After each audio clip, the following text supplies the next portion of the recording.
کاٹ کر غلط تعبیر کر کے لوگوں کو کچھ بہکانے اور صحیح بیان قرآن کے خلاف برقراری اور گمراہ کرنے کی مضمون منفی کوشش کی اور کیسٹ بنائی تھی مخصوص کیسٹ آپ دیکھیے کہ مخصوص کیسٹ سیاق و سباق سے اس ہماری بات کو کاٹ کر غلط رنگ دے کر تو ہزاروں لاکھوں کی تعداد میں یہ پس منظر تھا اس کے پیچھے بھی کوئی سیاسی بات تھا مگر کچھ علماء کچھ مولوی حضرات اس میں اس سیاسی ہاتھ پہ کام آ گئے وہ بطور اعلیٰ کار کے استعمال ہوتے انہوں نے پورے ملک میں ہنگامہ بپا دی اور اخباروں میں بھی اس کو اچھالنے کی کوشش کی اور لوگوں کو جو حقائق سے واقف نہیں تھے برگلایا اور گمراہ کرنے کی پھر میں نے اس تصور پر ایک علمی خطاب دیا علمی کہ خواب اور بشارت کیا ہوتی ہے جو بات خواب میں دیکھی جائے یا سنی جائے اس کا اس کی تعبیر کا درمیان میں فرق کیا ہوتا ہے اور خواب کی بشارات خاص طور پہ جو حضور نبی اکرم صلی اللہ علیہ وسلم کی ذات گرامی سے متعلق ہوں ان کی حقیقت کیا ہے اور ان کو اچھالنا یا اس طرح تشریح کرنا اور منفی پروپیگنڈا کے طور پہ استعمال کرنا یہ کتنا برا عمل ہے دین میں اور اسلام میں دراصل اس بات کی صراحت کے لیے خطاب کیا اور چونکہ وہ کرنے والے بنیادی طور پہ وہ علماء تھے جن کو اس کام کے لیے اس وقت استعمال کیا گیا تھا جن کا تعلق علماء دیوبند سے تھا تو میں نے قرآن مجید کے حوالے دیے پھر اس میں احادیث کے حوالے دیے پھر ائمہ کے محدثین کے اولیاء کبار کے بزرگان دین کے ترتیب کے ساتھ تمام طبقات کے حوالے دیتا ہوا آخر پہ پھر علماء دیوبند کی بہت ساری کتابوں سے بھی حوالے دیے کہ مختلف ہر دور کے بزرگوں کو علماء کو مشائخ کو اولیاء کو ائمہ کو صحابہ کو وقت دیا جو خواب آئے جو روحانی بشارات ہوئی انہوں نے ان کو بیان کیا ان کی تعبیرات کی اور کسی ایک طبقے نے کبھی کسی دوسرے طبقے کو اس طرح اچھالا نہیں اگر اس طرح اچھالنا شروع کر دے تو امت مسلمہ کے افراد میں سے کسی کی عزت نہیں محفوظ نہیں رہتی یہ سمجھانا مقصود تھا اور اس میں علماء دیوبند کے حوالے بھی دیے اور اس میں تنقید کسی پر نہیں کی یہ بات سمجھائی تھی وہ کیسٹ جہاں بھی ہوگا ان کے پاس آپ کے پاس ہے وہ کیسٹ موجود ہے سمجھایا یہ جا رہا تھا کہ اگر آپ اس کا یہ مفہوم لیں آپ تو خود اپنے آپ کو علماء دیوبند سے متعلق کہتے ہیں آپ کے اکابر نے ایسے خواب و بشارات خود بیان کیے یہ اس کا مفہوم آپ کیا لیں اور میں نے کہا کہ میں تبصرہ نہیں کرتا میں کوئی کمنٹ نہیں دیتا اس پر صرف آپ کو ان کی عبارت اور ان کی بشارت پڑھ کے سنا رہا ہوں اور آپ سے پوچھتا ہوں کہ اگر آپ اس کی اس طرح منفی توجیہ کریں گے اس پر کیا کہیں گے یہ بشارت بیان کی اور کہا کہ اگر آپ کسی اور کی روحانی بشارت کو منفی رنگ دیں گے تو اپنے ان بزرگوں کی بیان کی ہوئی روحانی بشارت کے خواب پر کیا کہیں گے وہ حوالہ جات پر اس انداز کے ساتھ ان کی توجہ مبذول کرائی تھی نہ کسی پر تنقید کی نہ تبصرہ کیا اور یہ ہمارا الحمدللہ خاموش ہم ایسا کبھی پہلے کرتے ہیں نہ کرتے بلکہ ہمیشہ سے میں یہ تنقید کرتا ہوں لوگوں کو کہ کسی کے علماء اور اکابر پر تنقید نہ کریں آپ اپنی بات مثبت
طریقے سے دلائل سے پیش کریں تاکہ لوگ اس بات کو بہتر سمجھیں خود قبول کر سکیں دوسروں پر تنقید کرنے سے ماحول خوشگوار نہیں رہتا نفاذی طلباء کرما کہ اگر وہ چاہیں تو لکھ کے سوالات دے سکتے ہیں اگر بات ایسا کر سکیں تو چاہے تو لکھ کر سوال دے دیں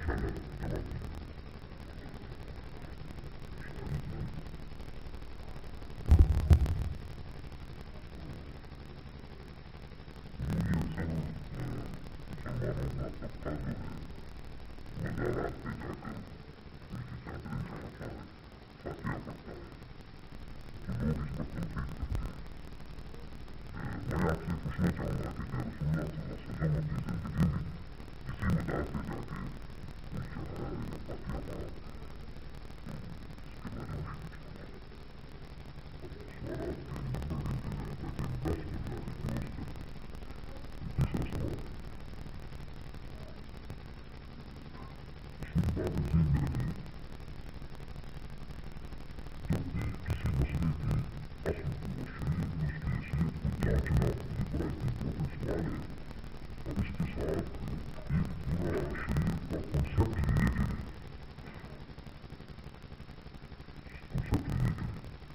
چلیں میں دونوں کو کوریلیٹ کرتا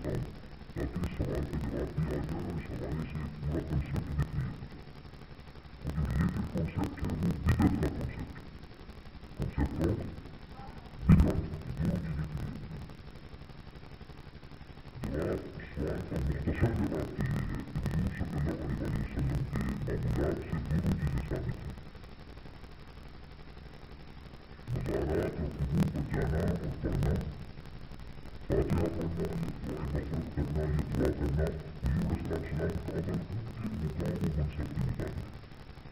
مزارات پہ جانا اور زیارت کرنا قبور و مزارات کی یہ حضور اسلام کی عمر مبارک میں پوری عمر سنت رہی. آپ ہمیشہ جنت البقیع مزارات اور قبور کی زیارت کے لیے تشریف لے جاتے اور صاف ظاہر جانے کچھ پڑتے بھی، اور ہر سال بدر کے جو شہداء تھے ان کے مزارات میں بھی تشریف لے جاتے. جب ان کی شہادت ہوئی تھی، وفات ہوئی تھی، یوم وفات پر تشریف لے جاتے تو شہداء بدر کے مزارات میں صحابہ کرام کو ساتھ لے کر تشریف لے جاتے. انفرادی طور پر بھی جانا ثابت ہے اور اجتماعی طور پر بھی ثابت ہو گیا. اور ایک بڑی معروف حدیث ہے بخاری شریف میں اور مسلم شریف میں آئی ہے جس میں حضور صلی اللہ علیہ وسلم نے یہ فرمایا اور صحابہ کرام کو خطاب کیا امتی لوگوں، وہ آپ اشارہ فرما رہے تھے کہ میں دنیا سے رخصت ہونے والا ہوں، اور آپ نے فرمایا کہ میں حوض کوثر کو اسی طرح دیکھ رہا ہوں جس طرح آج کوئی چیز میری آنکھوں کے سامنے. اور آپ نے اس حدیث میں فرمایا کہ میں رخصت ہوتے وقت بتانا چاہتا ہوں کہ مجھے اس بات کا کوئی خوف نہیں ہے کہ میرے بعد میری امت شرک میں مبتلا ہوگی.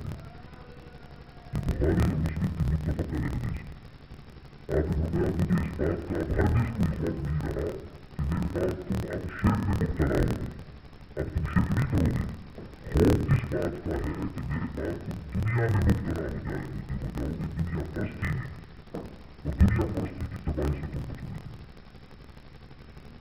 یہ جو حدیث ہے بڑی معروف حدیث ہے بخاری اور مسلم کی. یہ حدیث حضور صلی اللہ علیہ وسلم نے شہداء احد کے مزارات کی زیارت کر کے وہاں کی زیارت سے فارغ ہو کر وہیں کھڑے صحابہ کرام کو بٹھایا اور ان کی طرف چہرہ مبارک کر کے بیان فرمایا.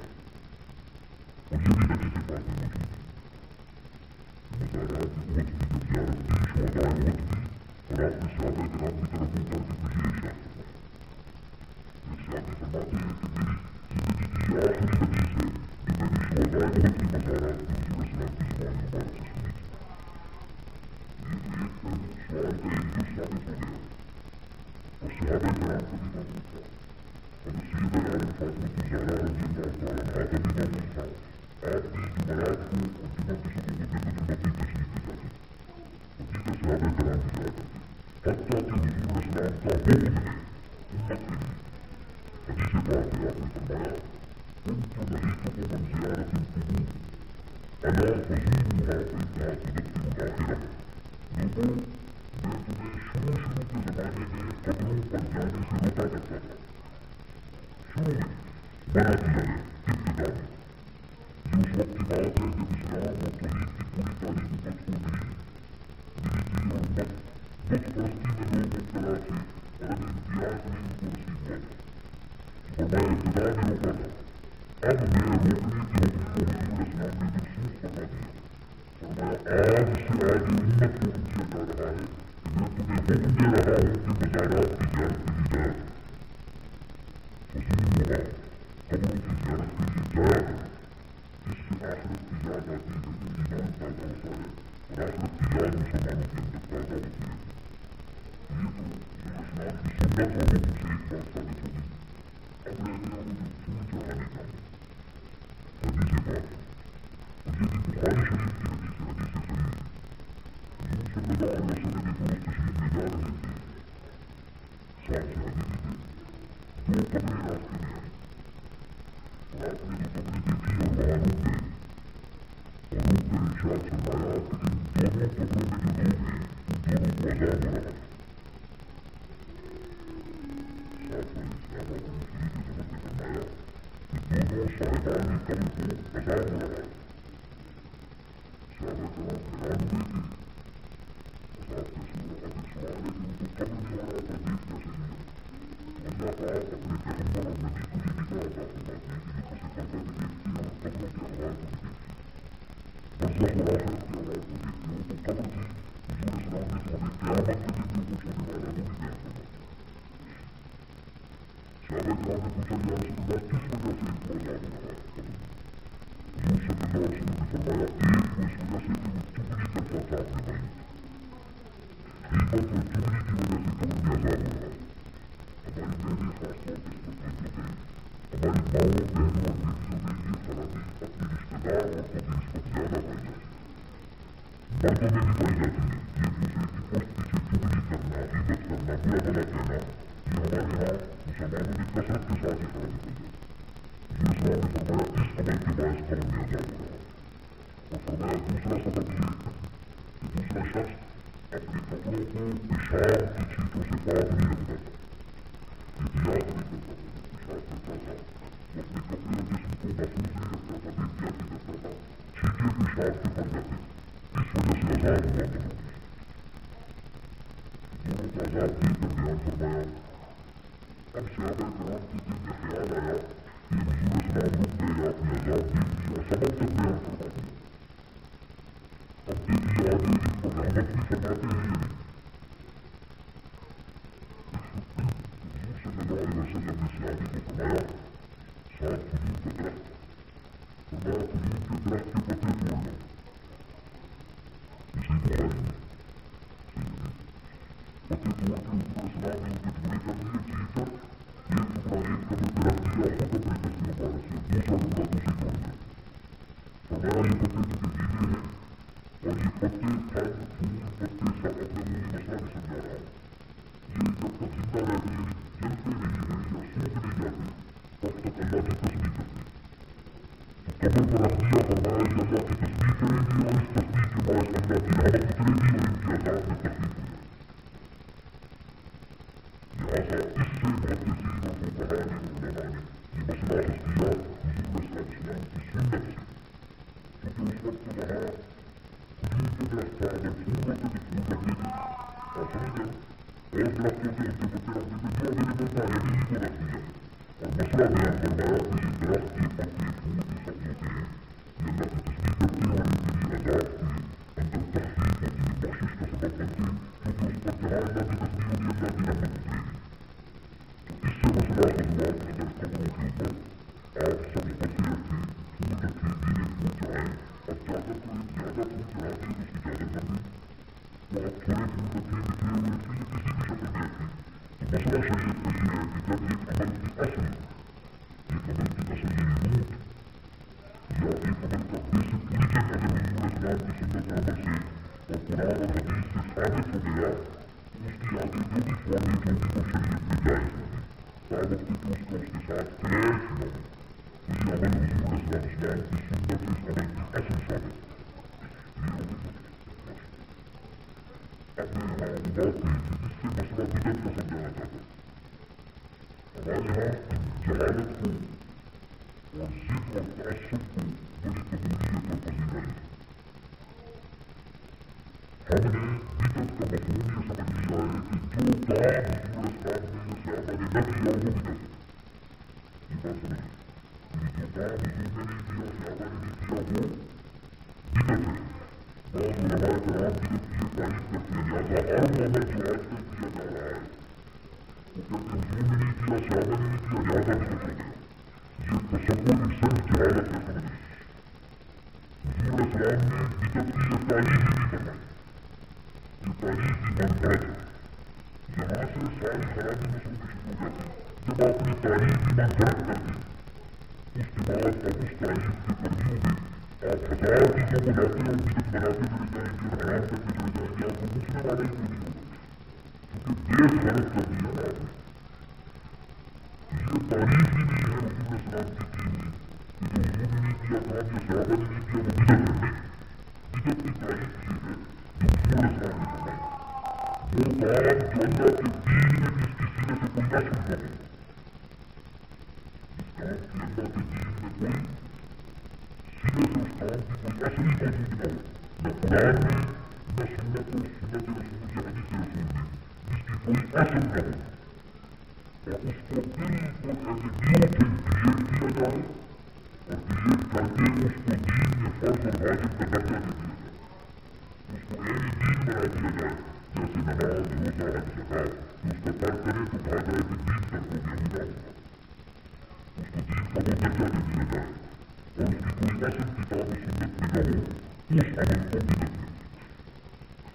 اب ہر وہ عمل جس کی اصل کسی بھی شکل میں ثابت ہو گئی، اصل اوریجن اس کی روٹ، اب روٹ اور سمجھے آپ اصل روٹ کا اگر کیا گٹھلی ہے، گٹھلی ایک گٹھلی ہے جس کے درخت نکلتا ہے، ایک بیج ہے جس میں سے پھول کا پودا نکلتا ہے، دیٹ از دا روٹ، جڑ۔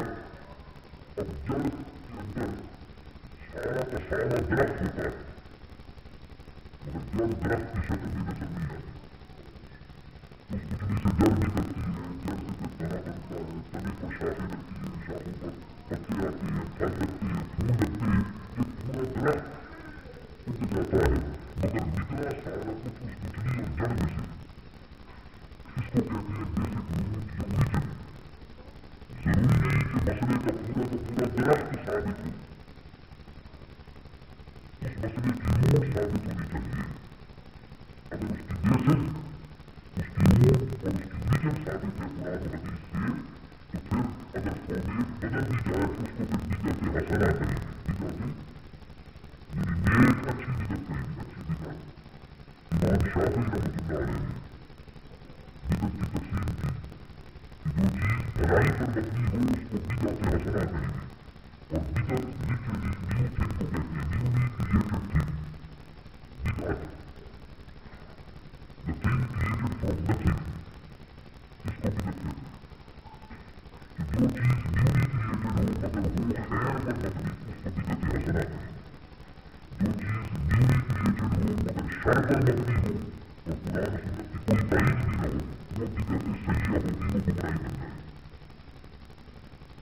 لہٰذا اس اعتبار سے یہ جو پھول چڑھانا یا فاتحہ کا عمل یا مزار کی زیارت کرنا تو سرے سے بدعت ہی نہ ہوگا، کیونکہ یہ تو حضور کی سنت ہے، حضور اسلام کی سنت اور حکم ہو گئے تو بدعت سے تعلق ہی نہ رہا۔ پھولوں کی چادر چڑھانا ایسی چیز اگر اس کو لٹرلی بدعت کا لفظ کہے تو شرعاً یہ بدعت حسنہ ہوگی، یعنی خیر پر مبنی بدعت ہوگی، کیونکہ اس کی اصل حضور اسلام کی سنت سے ثابت ہے۔ اور لہٰذا ایسے عمل کو عام طور پہ بدعت نہیں کہنا چاہیے، امر مباح کہنا چاہیے، امر مستحب کہنا چاہیے، مستحب خیر ہے جس کے اندر بھلائی اور برکت ہے۔ ویسے بہت سے کام ایسے تھے جو حضور اسلام کے زمانے میں نہیں اور بعد میں ہوئے۔ مسجد حضور اسلام نے پکی نہیں بنائی، بعد میں بنائی، صحابہ نے پکی نہیں بنائی، بعد میں بنائی، تو مسجد کا پکا بنانا بھی بدعت ہو۔ قرآن مجید کے اعراب حضور اسلام نے نہیں لگائے، صحابہ کرام نے نہیں لگائے، حجاج بن یوسف کے زمانے میں لگے تو قرآن کے اعراب بھی بدعت ہو۔ مسجدوں پر لاؤڈ اسپیکر لگانا، کوئی ایسی چیز آواز کو اونچا کرنے کی اجازت نہیں دی گئی، یہ بھی بدعت ہو۔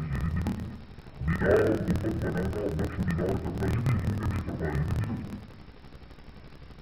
اگر اس طرح ہم بدعتوں کی تلاش کرنا شروع کرتے ہیں تو شاید ہمارے دین و دنیا میں کچھ بھی نہ بچے، کیونکہ کلچر ڈیولپ ہوتا ہے، کلچر ڈیولپ ہوتا ہے، سویلائزیشن ڈیولپ ہوتی ہے، لائف کے جو پیٹرنز آف بیہیویئر ہیں they always develop, more developing from time to time, اور سوشل کلچر بھی ڈیولپ ہوتا ہے، ریلیجیس کلچر بھی ڈیولپ ہوتا ہے، اور اس طرح ہمارا یعنی اکنامک کلچر بھی ڈیولپ ہوتا ہے، ہر چیز میں ترقی ہوتی ہے۔ یہ جو مدرسے ہیں دینی دارالعلوم جن میں سرفراز دوبارہ کتابیں پڑھائی جاتی ہیں، یہ بھی حضور نے یہ فنون ایجاد نہیں کیے، سرفراز صدیوں بعد بنے، یہ بھی بدعت ہوئی۔ لہٰذا پتہ یہ چلا کہ وہ تمام چیزیں جن کی فارمیٹس بے شک پہلے نہیں تھی حضور کے زمانے میں، بعد میں بنی، مگر ان کی اوریجن قرآن اور حدیث سے کسی حکم کے ساتھ کنیکٹڈ ہے، تو وہ یا بدعت حسنہ ہوگی یا امور خیر ہوں گے۔ ان کو برا نہیں کہا جائے گا، وہ جائز ہے اور خیر و برکت کا کام ہوتا ہے، ان کو مضبوط نہیں کہنا چاہیے۔ اس طرح حضور اسلام کی جب ولادت ہوتی ہے، میلاد، اس کی خوشی منائی جاتی ہے، کوئی محفل کرتا ہے، کوئی جلوس کرتا ہے، کوئی صدقہ خیرات کرتا ہے، کوئی نوافل پڑھتا ہے، کوئی خوشیاں مناتا ہے، یہ خوشیاں یہ سب سنت سے ثابت ہے، ان کی اصل، ان کی اوریجن سے۔ یعنی جلوس بھی حضور کے زمانے میں نکالے گئے، جب حضور اسلام ہجرت فرما کے مدینہ گئے، آپ کے استقبال میں جلوس نکالا، صحیح مسلم میں ہے، باب الہجرت میں، ہجرت کے موقع پر آپ کے استقبال میں جلوس نکالا ہے مدینہ میں، اور آقا نے منع نہیں فرمایا، تو گویا جلوس کسی خوشی کے کام پر نکالنا سنت سے ثابت ہو گیا۔ جب فتح مکہ ہوئی تو حضور اسلام جلوس کی شکل میں انٹر ہوئے، جلوس سنت ہو گیا، اور حدیث میں ہے کہ جب جلوس نکلا مدینہ میں تو عورتیں چھتوں پر چڑھ گئی تھی اور بوڑھے اور بچے اور جوان گلیوں میں تھے، جلوسوں میں یونادون یا محمد یا رسول اللہ اور یا محمد یا رسول اللہ کے نعرے لگا رہے تھے مدینہ کے لوگ، تو یا خوشی میں جلوس نکالنا نعرے لگانا یہ بھی سنت سے ثابت ہوتا ہے۔ ایسا ہوتا ہے مختلف ایونٹس مختلف ایکٹس ہوتے ہیں، ان کو کمبائن کرتے ہیں، کمبائن تو جب کمبائن کر کے بھی ان کی ریجنس کسی امت کی ثابت ہو جائے قرآن سے یا حدیث سے یا صحابہ کے دور میں پہلے، تو وہ چیز تقریباً نہیں رہتی، ضلالت نہیں رہتی، سارے شہر میں آ جاتی ہے، جس کی مرضی کو عمل کر لے اس کے لیے اجر و ثواب ہوگا، جو نہ کرے اس کے لیے گناہ نہیں ہوگا کیونکہ کسی فرض اور واجب کو ترک نہیں کر رہا، سارے شہر بس اگر اس عمل پہ چلے تو امت میں فرقہ اور فساد اور تفرقہ ختم ہو جاتا ہے اور ایک دوسرے کے ساتھ ٹالرنس پیدا ہوتا ہے۔ یہ آپ کے سوال کے ساتھ میں نے پورا کنسپٹ کلیئر کر دیا تاکہ بہت سے مسائل کے ساتھ خواتین کی طرف سے کچھ سوالات آئے ہیں، میں سمجھتا ہوں کہ ایک دم ان کی تعداد کافی بڑھ گئی ہے، تو ہم 5 سوال کلیئر ہوتے ہیں ابتدا میں اور باقی 2 سوال پھر 5 سوال جی 5 زیادہ نہیں یہ جو 5 اور 5 ہی ہو گئے برابر رائٹس ہوتے ہیں، میں سمجھتا ہوں کہ 5 دے دینا ہے، چلو خواتین پہ دے دیں پھر باقی 2 مضمون ہی رہیں گے تاکہ کم سے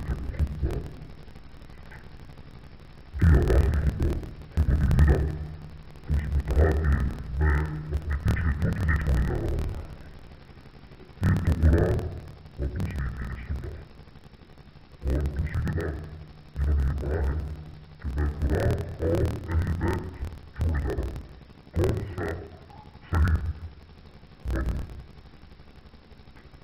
اچھا سوال ہے، دونوں احادیث صحیح ہیں، دونوں صحیح بخاری اور مسلم میں آئی ہیں، حضور اسلام کی دونوں فرمان ہیں، دونوں حدیث ہیں اور دونوں مجاز، کوئی بھی غلط نہیں ہے معاذ اللہ، اور کوئی بات بھی موضوع نہیں۔